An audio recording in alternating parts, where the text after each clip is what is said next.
1978, and we are inside the giant Procter & Gamble headquarters in Cincinnati, looking into a cubicle shared by a pair of 22-year-old men fresh out of college.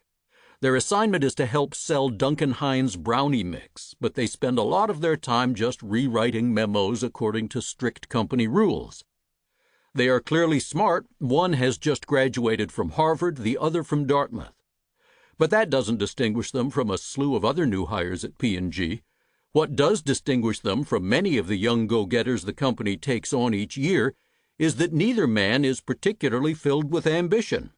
Neither has any kind of career plan or any specific career goals. Every afternoon they play waste bin basketball with wadded-up memos. One of them later recalls, "We were voted the two guys probably least likely to succeed." These two young men are of interest to us now for only one reason. They are Jeffrey Immelt and Stephen Ballmer, who before age 50 would become CEOs of the world's two most valuable corporations, General Electric and Microsoft. Contrary to what any reasonable person would have expected when they were new recruits, they reached the absolute apex of corporate achievement. The obvious question is how? Was it talent?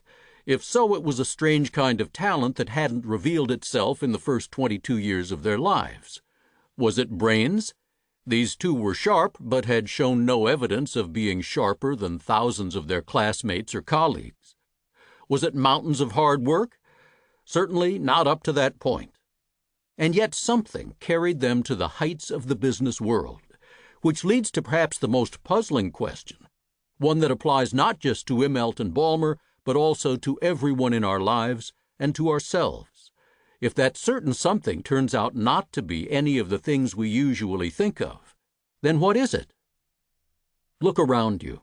Look at your friends, your relatives, your co-workers, the people you meet when you shop or go to a party. How do they spend their days? Most of them work. They all do many other things as well, playing sports, performing music, pursuing hobbies, doing public service.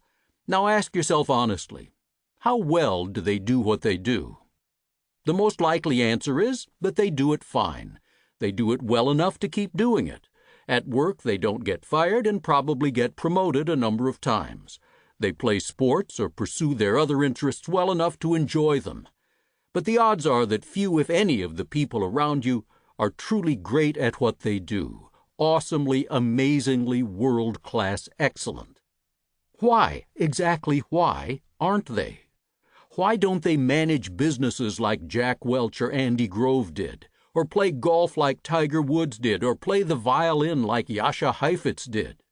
After all, most of them are good, conscientious people, and they probably work diligently.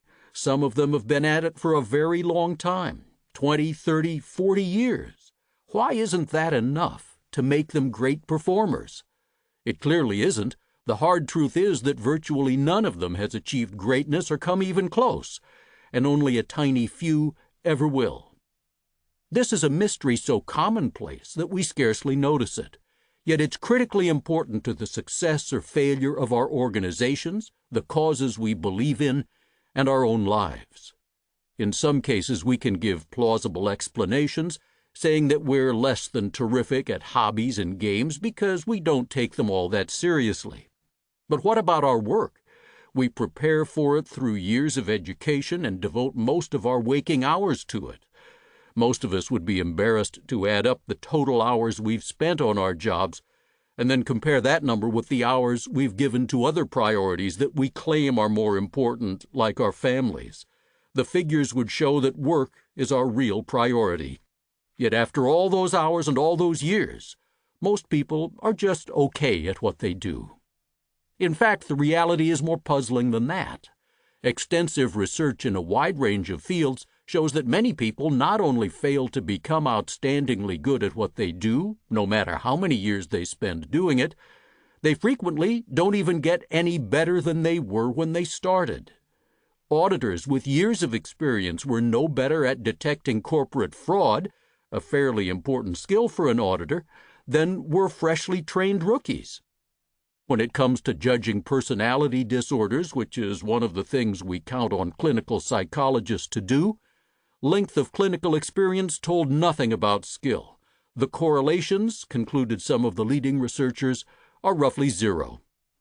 Surgeons were no better at predicting hospital stays after surgery than residents were.